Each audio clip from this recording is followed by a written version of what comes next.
purpose of this is to advance the message that trauma is an injury that can heal. So you guys can invite as many people as you want onto here. I'll always be talking about some aspect of trauma being an injury that can heal. And that's the purpose. I need to get that message out. And I say I need to get it out because I am driven to get it out, but I also need your help.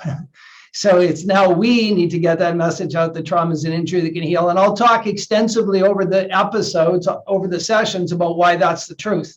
And I'll come at it from as many different angles as I can to help illuminate and to give resources for the validation of that premise that trauma is an injury that can heal. And then the format of these nights is there'll be about 45 minutes to an hour of conversation. We'll do about 45 minutes to an hour of conversation. I'll be recording it. It'll become part of our trauma talks that will have its own channel. And there'll always be a subject. So tonight's subject is about changing the narrative and ending the stigma. So in a moment, I'll start talking about the narrative and the stigma that comes with trauma. In future episodes, I'll always have a guest with me, either a client or two or three, or somebody who's a quote unquote subject matter expert in some aspect of working with trauma. Now, I have to tell you, I don't agree with some of these subject matter experts that I'm lining up and I'm talking to, but I think it's good to listen to them. Like I know a naturopathic doctor who's also an NLP trainer, and she focuses on working with a person's nutrition to help them overcome trauma. Well, I don't think you can heal trauma that way. I think you can make the person a lot healthier, because I think when you're traumatized, you're not getting the nutrient to where you need to get the nutrient in your body, but you cannot heal the trauma through nutrients. I firmly believe that. But that would be fun to have her on.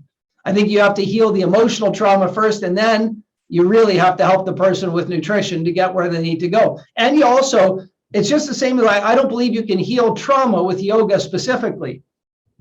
And I'm going to bring a yoga expert in who helps people work with trauma.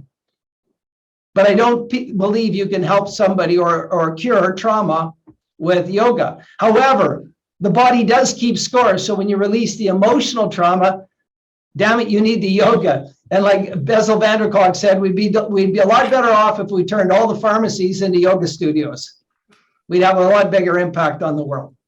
And then, of course, there's going to be some people like Jenny comes from a background of massage therapy, right? And so there's a lot of people who get a lot of relief from their symptoms of trauma through massage or physiotherapy. And certainly Danielle, who's on the call with us tonight, when her and I first started working, she had pain, physical pain manifesting at 8, 9, or 10 every day. Once we cleared the emotional trauma, that went down to manageable levels, and what was previously diagnosed as fibromyalgia ostensibly doesn't exist anymore. So again, I want to bring these subject matter experts on. Yes, that's right, Jenny. That's what we're celebrating. So that's the purpose of this, whatever we want to call this. Maybe it's going to turn into a podcast with an audience live. Maybe that's what we'll do. We'll do a Zoom podcast where we have an audience in the gallery live. That's kind of interesting.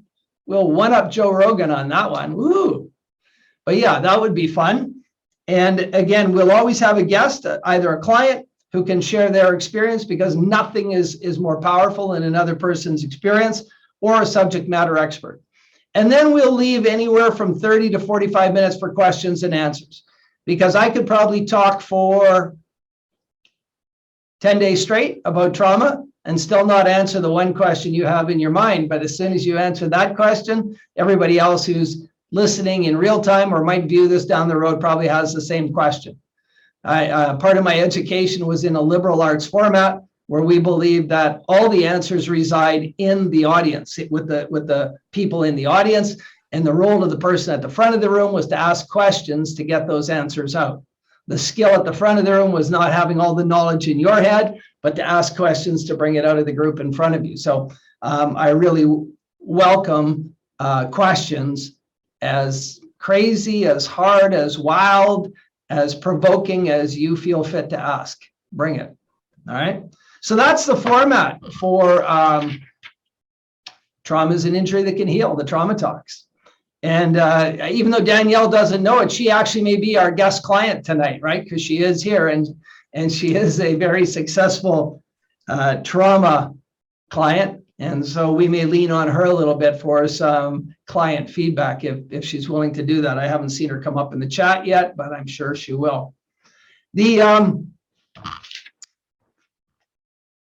Interestingly enough, you know how you know somebody who's been traumatized. Now, it might be you, or it might be somebody you know, but you know somebody who's been traumatized. And the biggest issue, or the bigger problem that I see, is that there is a differentiation between being traumatized and having PTSD, first and foremost, and the industry and the media talk about PTSD as if it is the thing, the only thing, and more importantly, they talk about it as being difficult, if not impossible, to heal. Now, you and I all know that when you're traumatized, you're not doing what you're meant to do. And you suffer, your family suffer, the organizations you work for suffer, your community suffer, everybody suffers. And the suffering gets worse over time.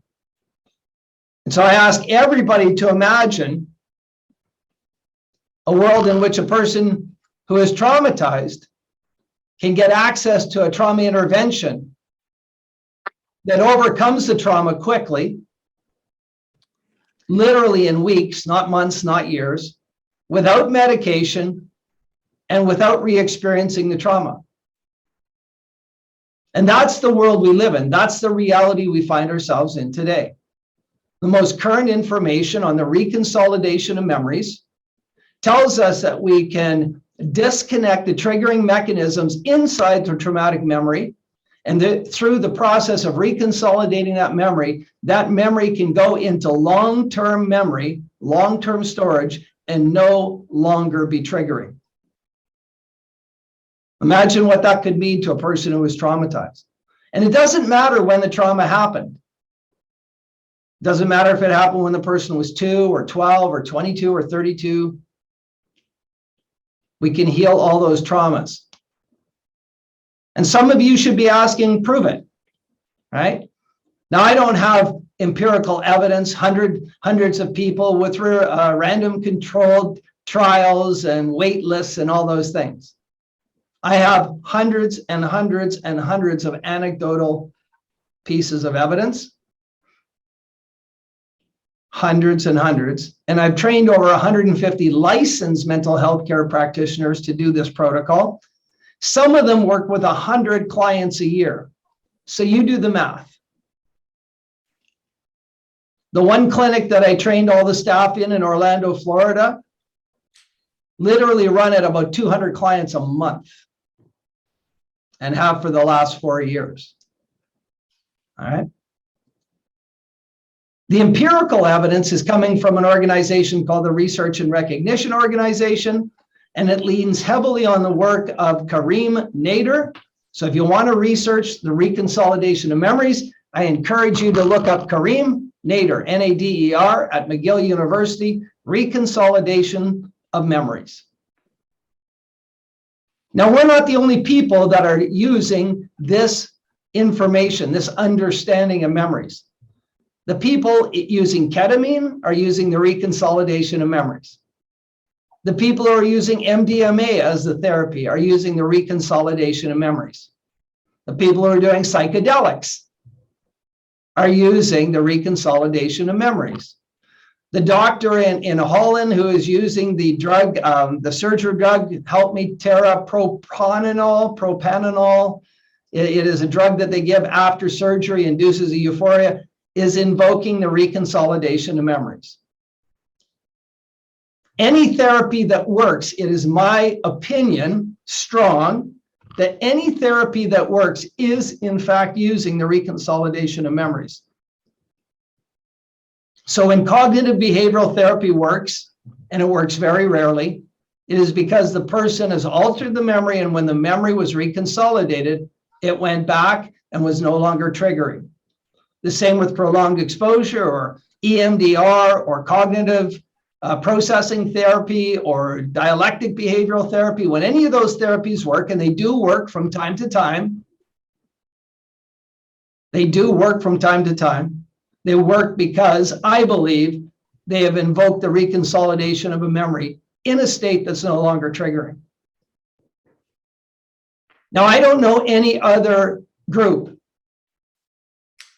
that is actually testing their trauma clients pre and post treatment the way we do. So if you've studied with me, if you've worked with me, and you've learned how to treat trauma with me, I have shared with you how we assess pre and post. Now, it's your choice to do or to not do that.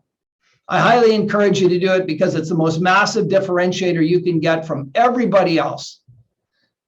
And I'm hiring somebody to do our assessments external to us, a registered psychotherapist to do all our trauma assessments external to us. And if you want, if it's appropriate for you, once I have them hired, and by hired, I mean I'm going to pay them a fee for service. They're not working for me. When I've recruited and using them, if you want to use them too, I'd be glad to share their contact information with you.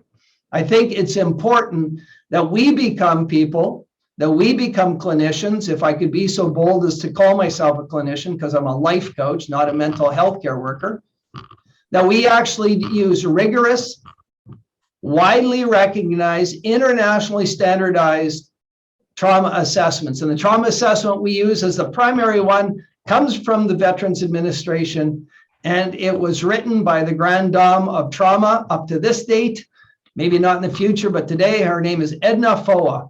Read any of the salient research on trauma coming out of Walter Reed Hospital and the Veterans Administration, and surely enough, Edna Foa will be one of the authors. All right. Why do I do that? I do that because it's credible, it's recognized, and if you want to argue with its efficacy, go argue with Edna. Don't argue with Allen, right?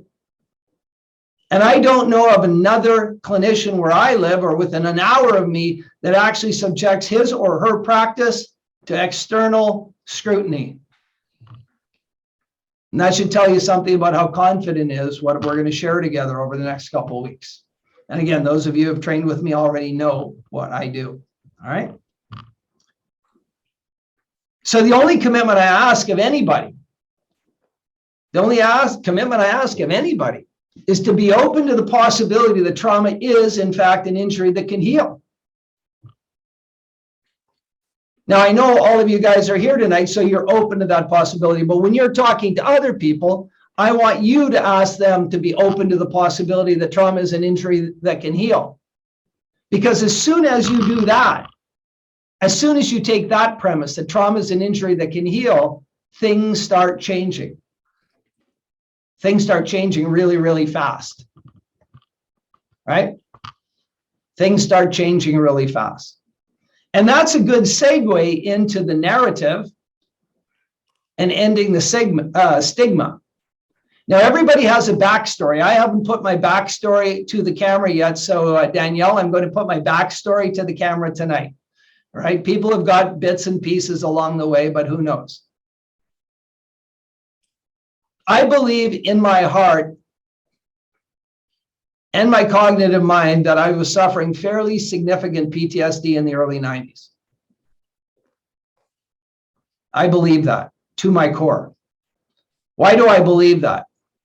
Well, if you ask my ex-wife, hyper-vigilant and hyper-aware doesn't come close to the intensity of being with me. All right? Calling me hyper-aware or hyper-vigilant doesn't even come close.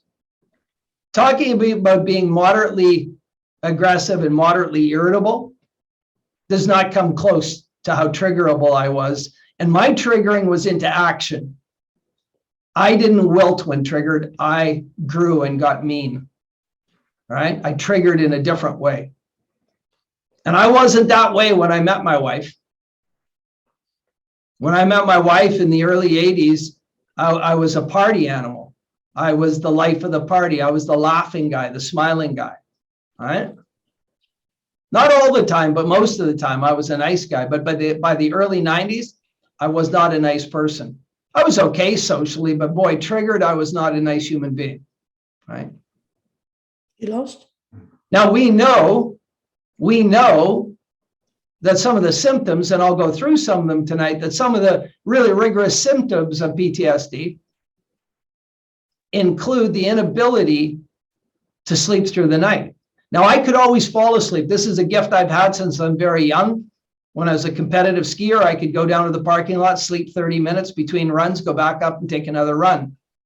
In the military, I was quite well known that if in the kind of missions we flew, I flew a helicopter, we'd also always have to pre-position. If there was more than 10 minutes on the ground pre-position, the ground crew always pulled out our stretcher, our emergency stretcher, for me to have a nap on. I could always nap just before a mission. So I've never had a problem falling asleep. But in the early 90s, I thought everybody had 3 to 4 nightmares a week. What kind of nightmares? You know, that you wake up and you're scared? I'm not talking about that. I'm talking that I woke up soaking wet, fully engaged in whatever the nightmare was, and I would get out of bed, grab my wife, and run. All right? Those kind of nightmares. The kind of nightmare where you're sleeping in the bunk above the cab of a motorhome and you have a nightmare and you launch yourself out of the bunk 5 feet in the air, hit the cabinetry, and then leave the trailer running. All right?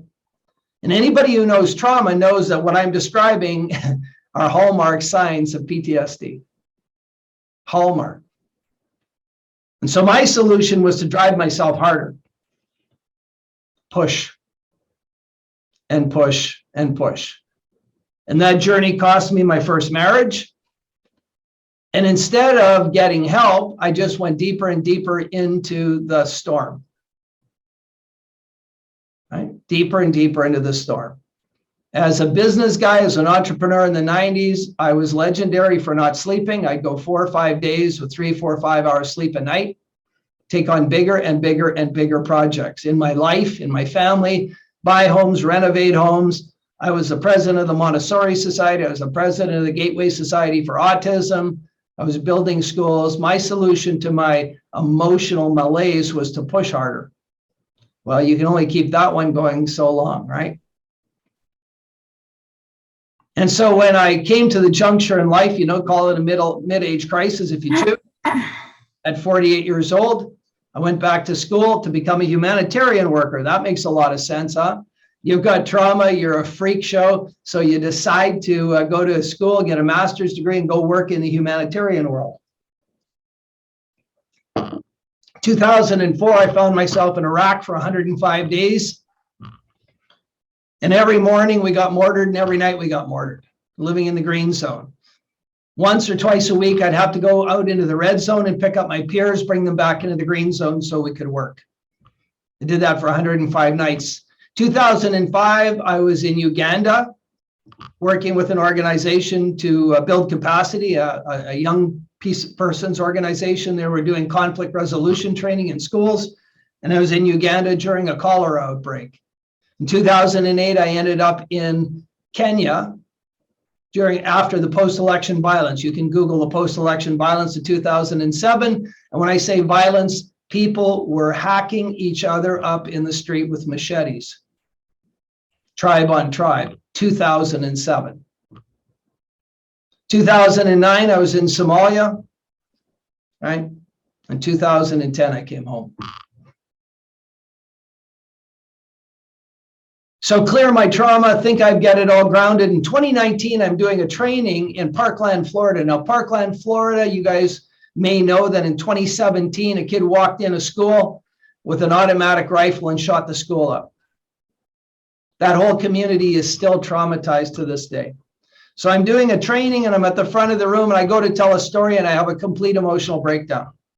I look at the group, I said, I need 5 minutes. I take a group, take one of the people that's assisting me, say, I got to clear this trauma. And it was a trauma from my military career in 1983, where I witnessed 7 of my friends in an airplane crash all die. I didn't think it was there. It hadn't been bothering me. It never came up. I've seen the picture of the airplane many times. It's a Hercules in battle colors and its tail numbers are 329. I remember it always. And that day and that moment, it caught me off guard. And I broke down. But I cleared it, and I can tell you the story of it today without breaking down. So I have a backstory.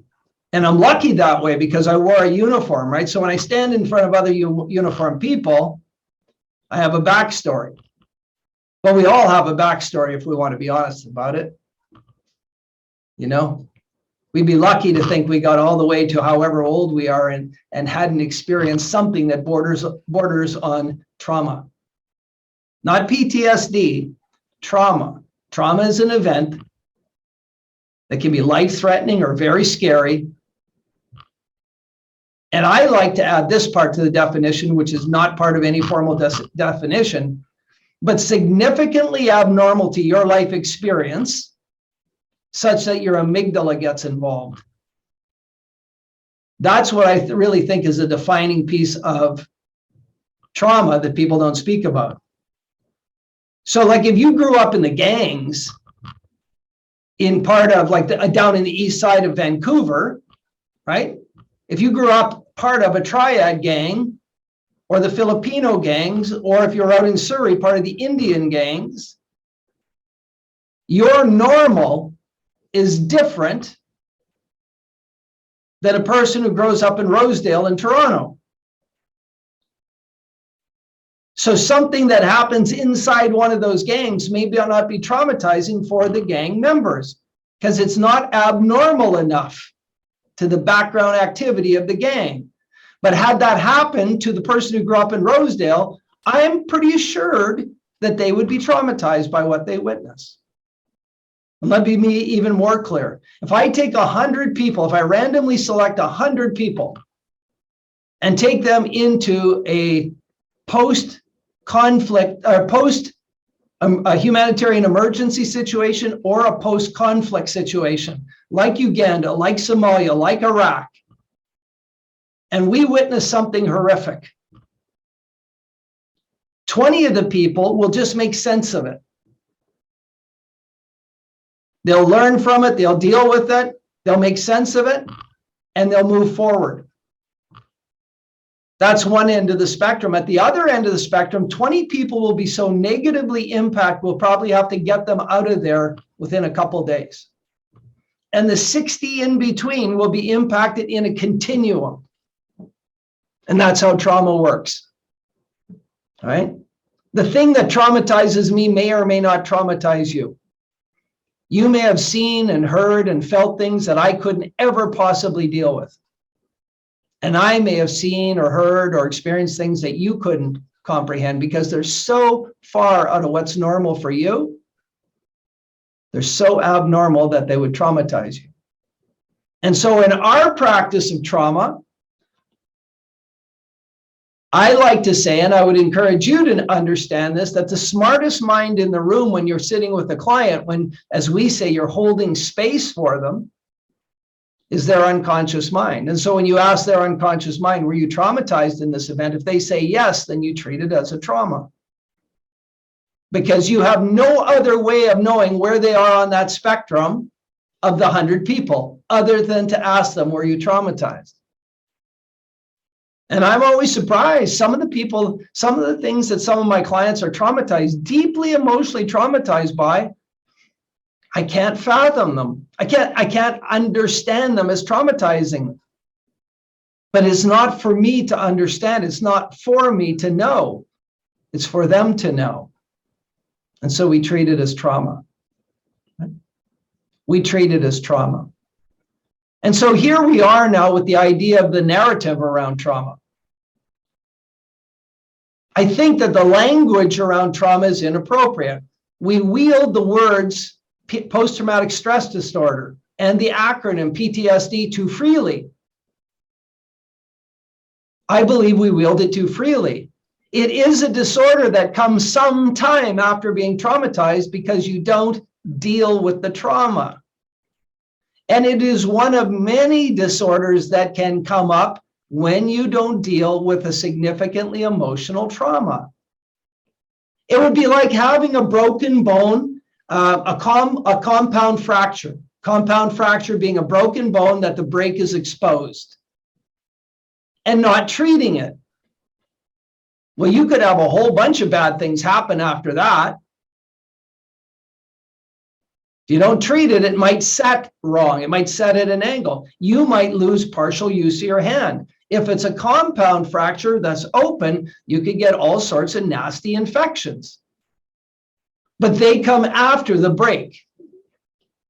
And there's no confusion when you have a broken arm, the difference between your broken arm and, say, some blood infection you get if you didn't treat it.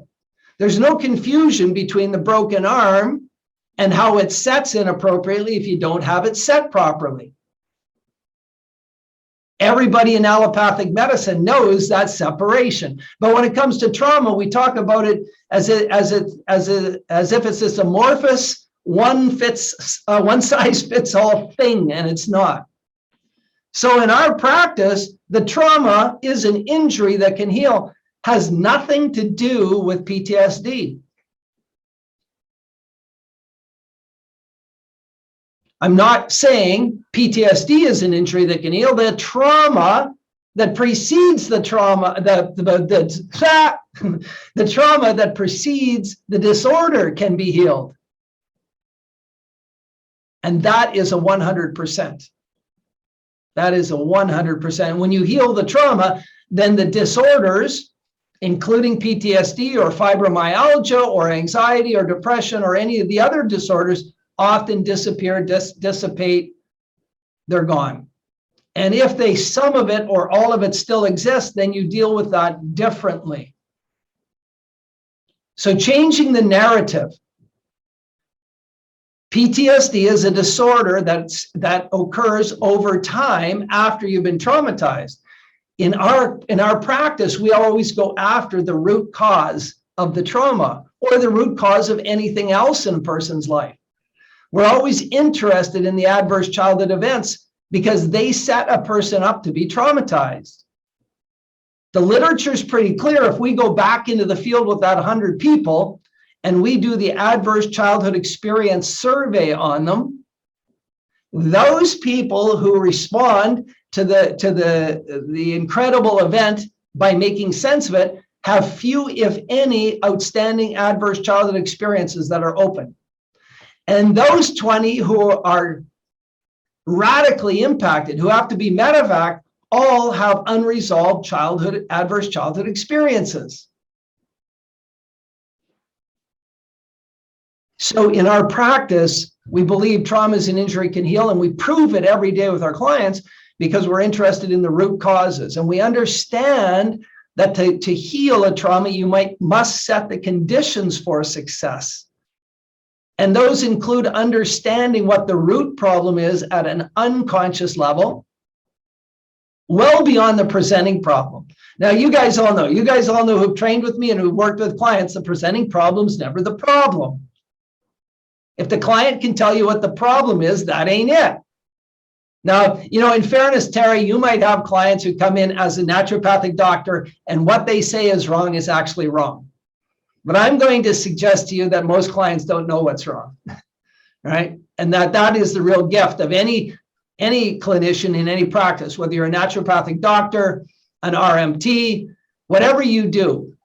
I think that one of our gifts when we're good at what we do is seeking the root cause of what's causing the person's problem. When I had my osteoarthritic knee, I'm laughing my head off right now because Danielle's seen the mountain of books. We were fortunate enough to inherit a library at Inspired Outcomes, over 400 books, 500 books. So I went to the person's house and I packed them up. Unfortunately, his library was on the second story.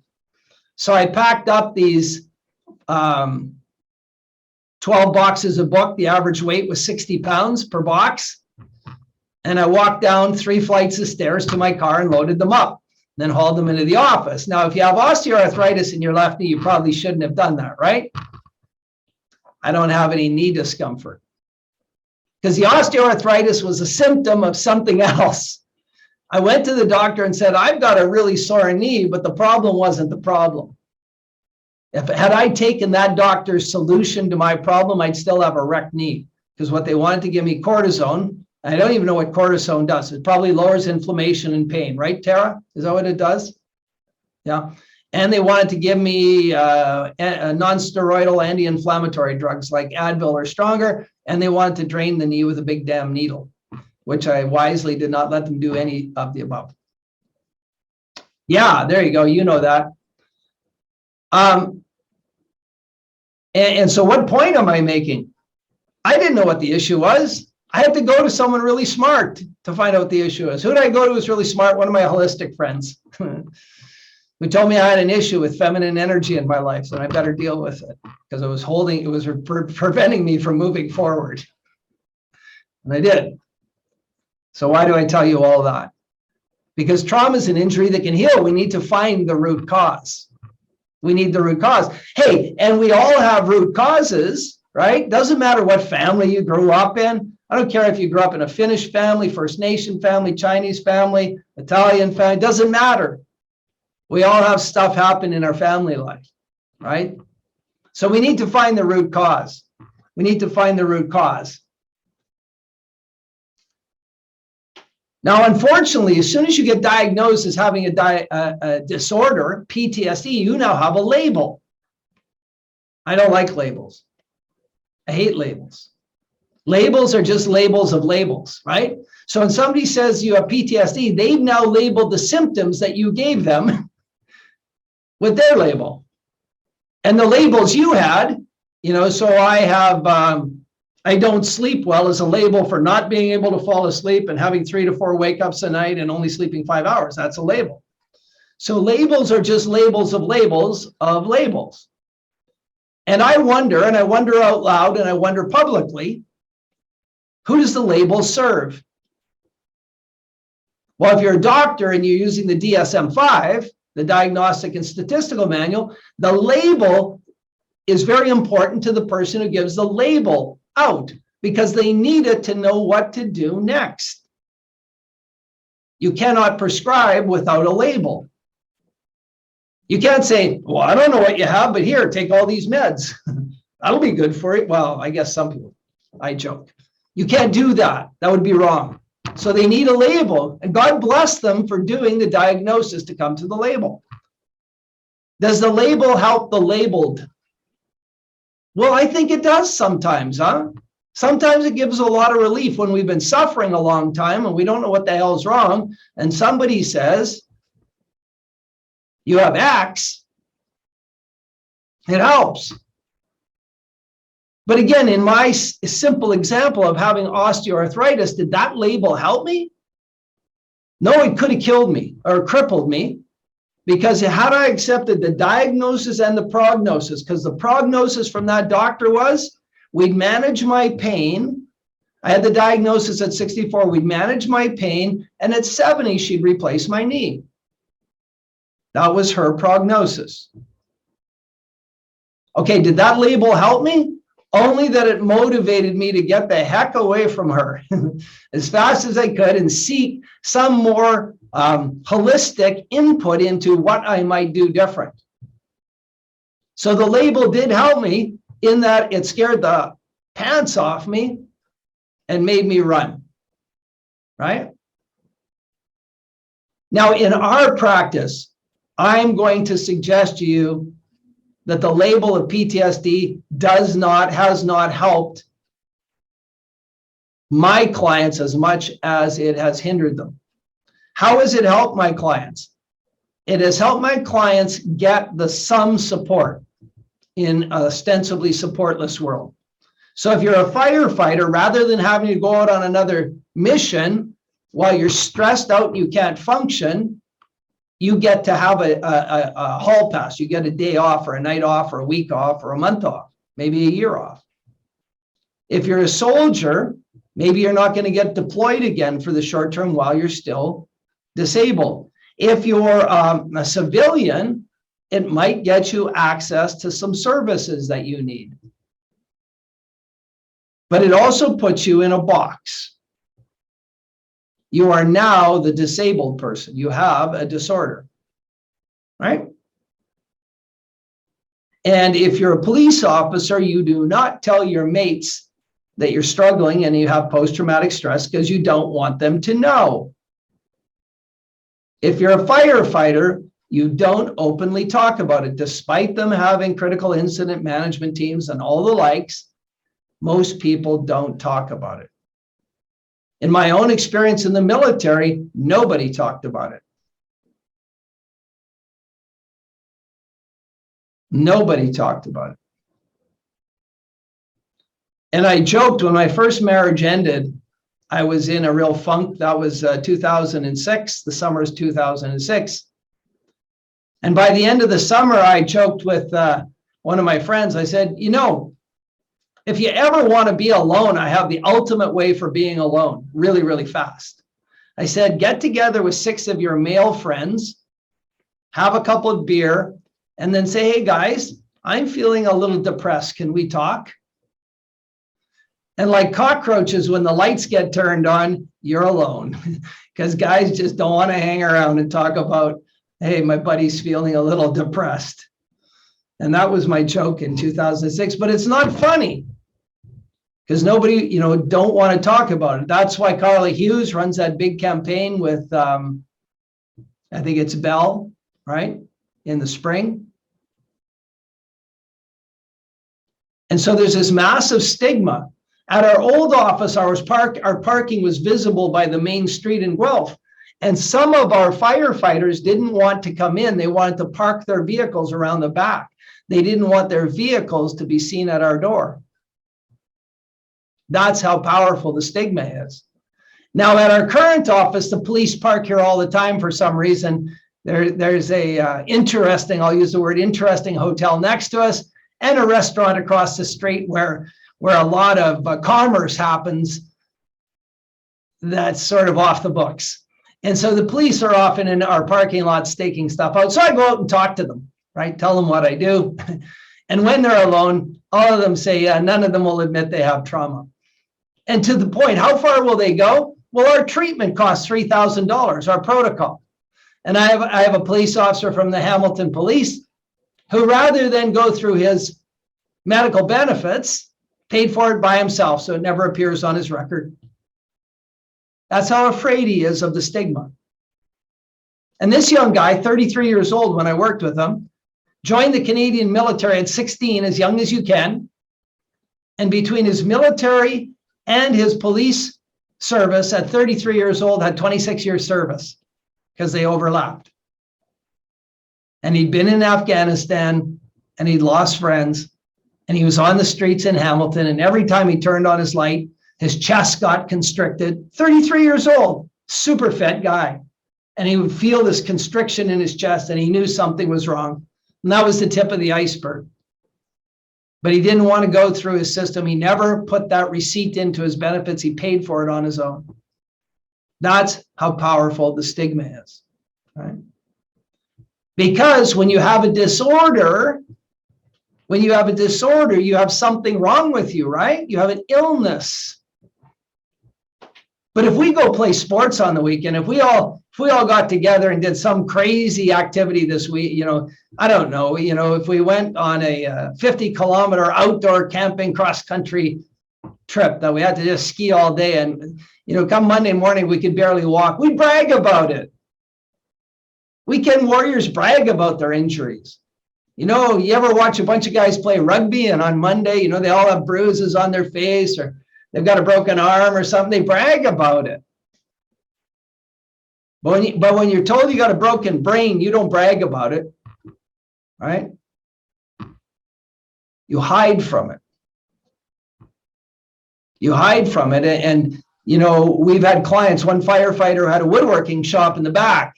That was a euphemism for his drinking shack. Because he would drink a fifth of whiskey, a bottle of whiskey in his shack every night to get out of the house. He'd go in, I'm just going to go do some woodworking, and woodwork until midnight till he was ripped out of his gourd, and then go back home into the house and go back to bed.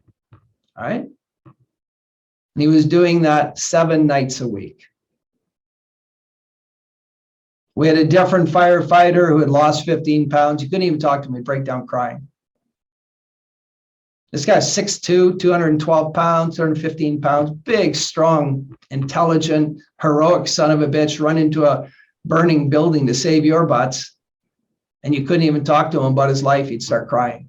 But at work, he just manned up, right? They call him manning up or womaning up, whatever you do. I don't want to piss anybody off here.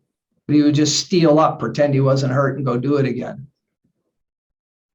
That's how bad the stigma is. So our challenge is just to be ruthless with it. Trauma is an injury that can heal, and we have clients to prove it. And any of you who've been in my office now, we've got the endorsement right on the front counter. It's a letter from the president of the International Association of Firefighters for our community, who says, you know, Allen and his team's motto is trauma is an injury that can heal, and they walk their talk every day with their clients. That's one hell of a referral, right? That's one hell of a letter. But it's the truth. It's the truth. And so even the word survivor bothers me. Even the word survivor bothers me. I need a new word, but I don't have a new word. I don't have a new word. So maybe you guys can help me. So a person who had trauma and now doesn't, and who's kicking ass and, you know, knocking down doors and not taking names, can call themselves, right? Like call themselves superhero or something. But I don't like defeater. I don't like survivor, but I don't have other language. I don't have other language. You know, victor is nice. I like victor. It's close to victim though. Is that a slippery slope? Champion. I like that one. That works for me, Danielle. Hell yeah. Trauma champion. And really, the journey is from trauma through tenacity to triumph. Right? We go through from trauma through tenacity to triumph. And you have to be tenacious. So I'm going to go to Q&A in here in a sec, but I'm going to share one more concept with you about where the problem might reside, where the problem might originate from. So I have a business colleague. I'm not in touch with him, so I can't call him a friend, but a business colleague. I'm sure if he lived close by, we'd hang out and have conversations and get close again, but we're not close now. And in 2018, when we held our first open house for trauma, I invited Dr. Bork from Corning, New York, to come up to speak because he's a premier researcher in NLP, and he came up. And we had Shane Dabrowski come from Edmonton, Alberta, a firefighter who had PTSD so bad that he would break out in hives all up his body whenever he got stressed up, including in his throat. And they were shutting down his smooth muscle tissue to the point where he couldn't breathe. Now, he was a paramedic firefighter, and he was on 500 milligrams of Benadryl a day just to breathe. That's a whole bottle of Benadryl a day, right? So they came and spoke. I worked with Shane. He no longer is traumatized. And they came and spoke. And I invited my friend, his name's Gene. He was the former deputy commissioner. He was the former deputy commissioner of the RCMP. So that's the second highest ranking cop in Canada, deputy commissioner of the RCMP. And Gene said to me, Allen, I can't be there. My daughter just had a baby. I'm in California with them. But even if I was there, he said, I don't know, I would certainly come to support you. He said, but police don't get traumatized. I've shot people. People have shot at me. He said, you know, you're military. I think military people get traumatized, but police don't get traumatized. And I knew in that moment I was talking to the problem. And I'll tell you why, and it's not his fault. When you take those 100 people to the field, 20 make sense of it, and it actually gives them more knowledge, more operating knowledge, more experience for the next event that comes up for them to deal with, to anticipate, to know what's coming. And they use it that way. They become better actors in the field. They do their job better by virtue of their experiences. They are what we call praxis, reflective practitioners. They have an experience, so they see something horrific or experience something horrific. They reflect upon it, they generalize it, and then they apply it in their work. They are the epitome of praxis, reflective practitioners. The 20 people who are so negatively impacted that we have to medevac them home are not. And so if you're a board or a committee that's about to promote somebody, who do you promote of those 100? Do you promote the top 20 who make sense of their world and keep moving, get better at their job, every experience they have? Or do you promote the 20 who are traumatized and have to be medevaced home? It's obvious. You promote these 20. And at the end of a 25-year career, the people at the top don't even know who those guys are. They think they're weak. They don't hang around with them. Most of them have left whatever service they were in, military, police, EMS, firefighters, and the ones promoted are either masking their trauma or they truly have made sense of it, and their game is actually improved by the experiences they've had. And it's not their fault, but it is the reality. It is the reality. So our job, I'll just close where I started. So everybody on this call knows somebody who's traumatized. Absolutely we do. Cannot be any other way. Might be you, might be family member, might be somebody you know. And the big problem is the belief that it's difficult, if not impossible, to overcome. And there's an industry built around believing that. A medical pharmaceutical industry built to support that belief that it's difficult, if not impossible, to overcome. And unfortunately, you and I both know that when a person's traumatized, they are suffering. Their families suffer, everybody suffers. So I just like to close my eyes all the time and imagine, especially when somebody walks in my door and sits down in the chair across from me, imagine what their life will be like 3 weeks from now, when they sleep through the night, when they don't lose their shit 22 times a day, when they actually are calm enough so their body can use the nutrient that they're putting in to rebuild their body, that their synapses are firing right, that they're not in chronic pain all the time. Because that's what's possible and that's what we do every day. So the only thing I'm asking all of you guys is for one commitment. Just spread the word. Be a believer. Trauma is an injury that can heal. And so with that as a closing note for me, now I'm going to bring in someone really special to me, because my EA, who I grew very close to, Sam, you guys, some of you know Sam, got recruited by a really monstrous company and got offered a really big job, so she left. And we celebrate that because that's a triumph to us, right? When somebody comes into your organization and flourishes and blossoms and grows to the point where somebody comes and recruits her away from you, that's a compliment. And that left a big hole in our company that I refused to put out ads to fill, because somewhere in my psyche, I knew that somebody would come into my life and fill that. And so Danielle's on the call tonight, and Danielle's that person. Danielle and I met at a social event talking about the negative impacts of COVID and vaccines and all the things. And they invited me there to speak about the emotional impact of all the negativity surrounding COVID. And after I spoke, a couple of days later, I noticed that this young lady was in my schedule for a consult. So Danielle and I talked, and Danielle was in that place where she had to pony up. She had to find the money to do the treatments. And she did that. And she jumped in and she did the work as hard or harder than any other client I've ever met. And during that journey, I was fortunate enough to discover that Danielle was super talented, but the trauma was holding her back.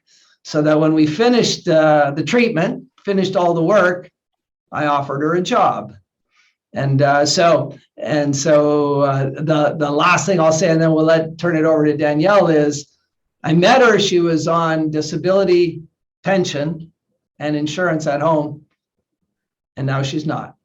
Right now, the sky's the limit, and every day she comes to work, and we help other people just like her to the best of our ability, because we do have constraints on us that we're trying to bust through every day. Help other women just like her. So Danielle, turn on your mic. I'll pin you to the screen. I'll spotlight you, and maybe share your story, and you guys can ask questions of Danielle.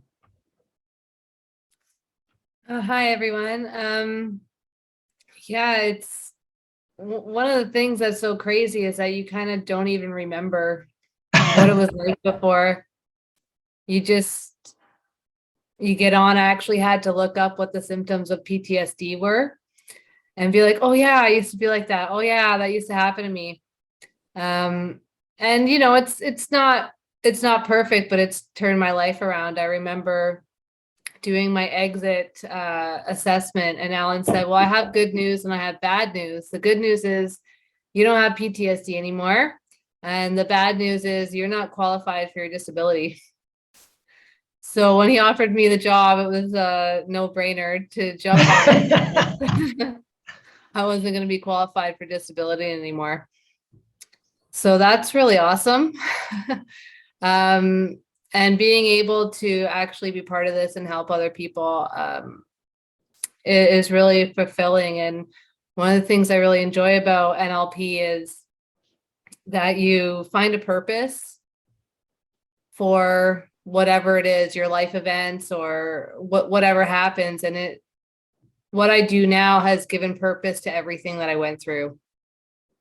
And you kind of have to know, like what Allen was saying about the 20 people who just get on with things. Like, I have a brother who's like that. So we grew up in the same house and he's totally fine. And I'm not, or I wasn't, I should say. And Good catch. yeah, they just don't get it. Right. So my whole family are those 20%. And then there's just like a few of us who are the odd ones out. So to hide was easier than to get help. And it made more sense. And it's like, that's how I survived, was hiding and pretending until the point where I couldn't. Obviously there was, I get pushed past that, but nobody really understood it. There's just a couple of us in my family who could say, yeah, I understand, what you're going through. It is interesting, Danielle, when you talk about not being able to remember it. As the clinician on the other side, because I'm taking notes, you're not the first client to say that. And I certainly don't want to remind you where you are, but you and I work together every day, and I know how bloody strong you are and resilient you are, because life has already thrown her some pretty fast fastballs, right? And she's hit them out of the park, right? Just stood her ground, taken what life threw at her, and just stood there and took it and got right back up and kept coming. But the chronic pain you're in, to the point of wanting opioids and the system not being able to provide them for you, and you say, well, I can just go downtown and buy them. If you don't give them to me, I can go buy them. That's how bad her chronic pain was. And it's a symptom, right? It's not, but it starts becoming you. We can quickly allow those things to become us. I am this person with this thing, with this thing, with this thing, with this thing, all the labels. Yeah.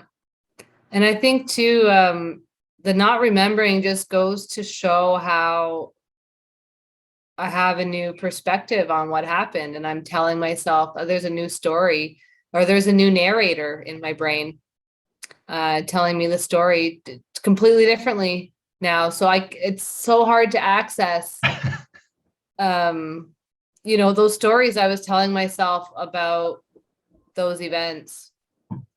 And just about myself, because that narrator who was narrating that horror show just kept going and telling me about my life and about who I was. And I've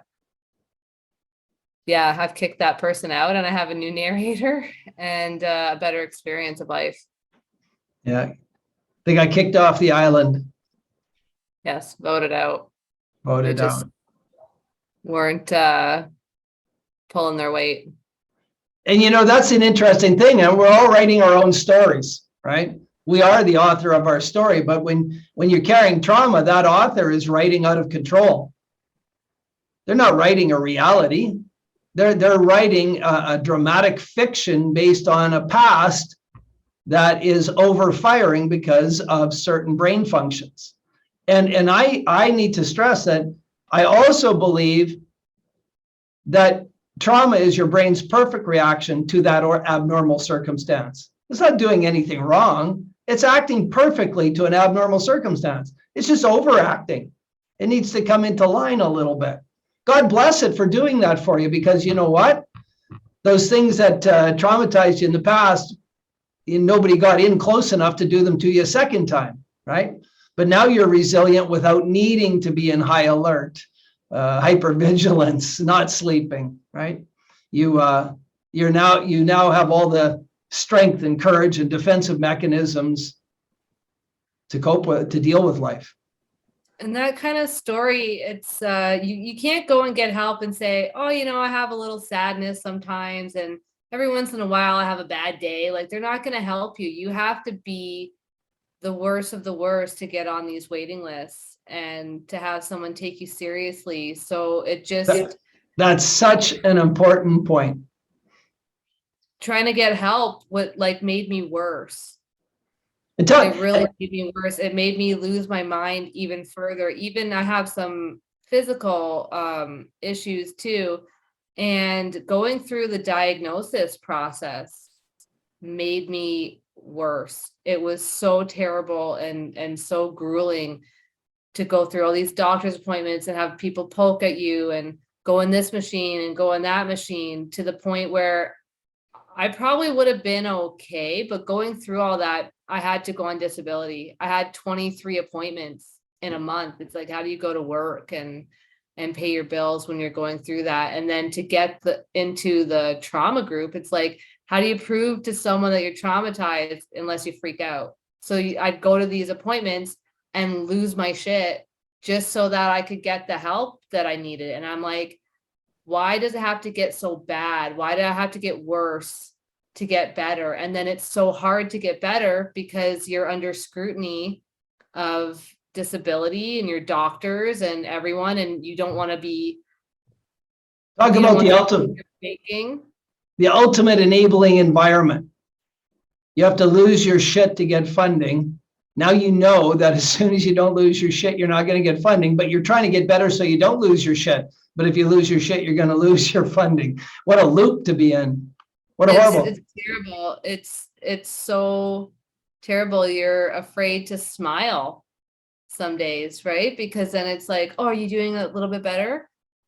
Like it's really hard to get better, and it's so incremental too. Like, at least when we come in for the trauma protocol, it happens so quickly. So you really can just move on. You don't have to be like, okay, I had 3 good days, cross my finger for number 4, and then never getting out of that loop. Like, you can actually get better if you're ready and you've had enough. Then you can get better and move on and never look back. There was a story you told me, Danielle, that you're the second person who's told me this, that stood out to me. But the social services provide support groups, right? So you had joined a group, but this woman in Toronto joined a group, and she loved the group. 8 weeks there. This was just at the beginning of COVID. They were out in a park. They met in a park, and they were all traumatized people supported. And at the 8th week, it ended. And they said, "This is a lot," So it got to the last session, the last 5 minutes. Say, "Hey, this has been a lot of fun." The instructor said, "A lot of bit fun. Take care of yourselves." And they walked away.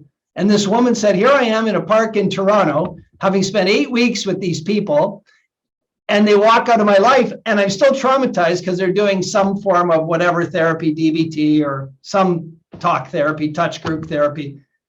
And there I am all alone in the park." She said, "You want to know what's traumatizing? Coming to the end of one of those group goddamn sessions is traumatizing." And then you shared the same story with me. I was like, God, I need to make a note of this, man. This is serious. Especially when they present it to you as a solution. Here's a solution for 8 weeks. And after that, you can't have the solution anymore. So, and it is a solution. All of a sudden you have a new family, and like you said, you trusted them, you opened to them, you're vulnerable to them, and then all of a sudden you're standing there alone. Wild. Okay, who has questions for Danielle? Somebody ask a question for Danielle. Fill your fill your wildest dreams of asking Danielle or me a question. Ask anything you want. I can't remember if you were a perfect client or not, Danielle. See, I lose part of my memory too through the process. I'd have to go back through the notes. I don't know what you mean. Probably, I wouldn't think so, but We did clear a lot of traumas. We did clear a lot. There was quite a bit to work with. yeah.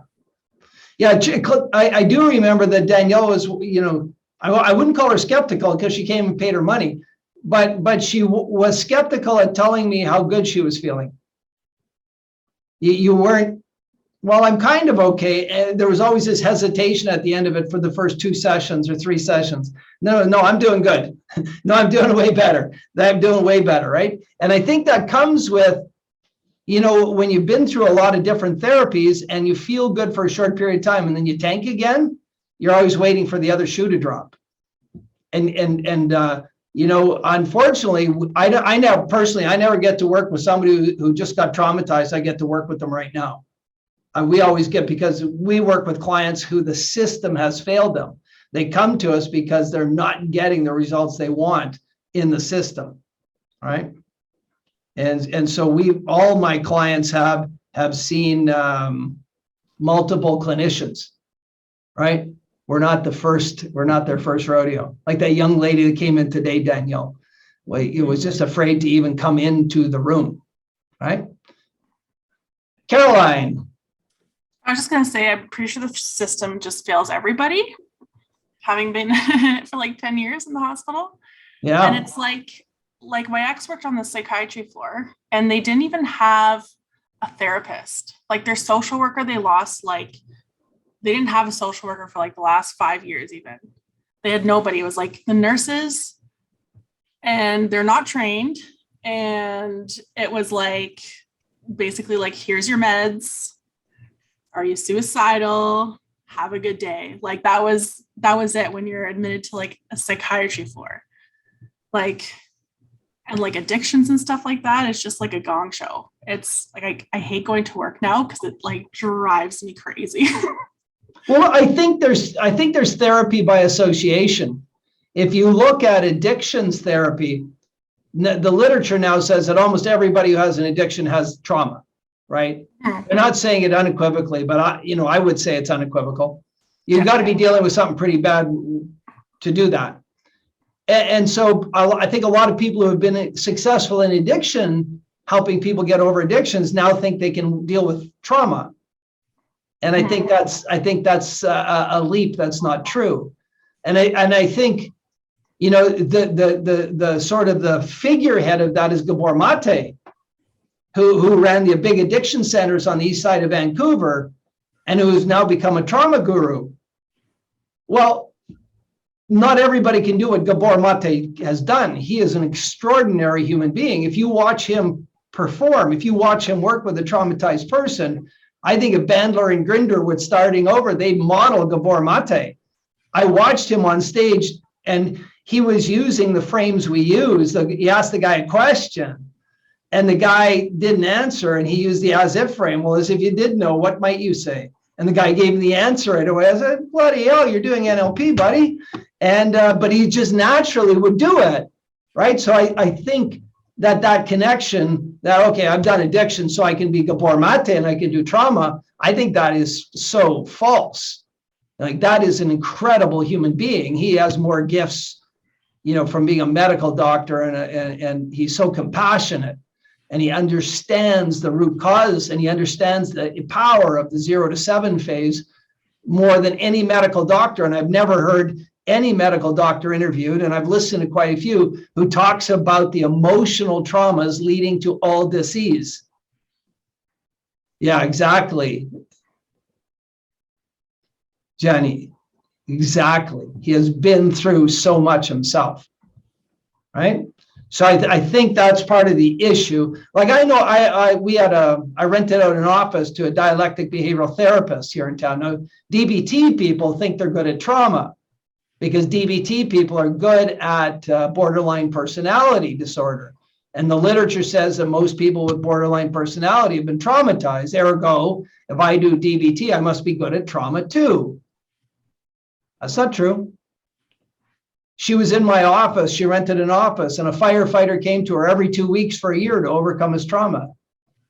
When she moved out, he moved with her. He still was traumatized and off work 1 year later. But she had no problem saying she helped people overcome trauma. I think it's immoral. But who am I to say?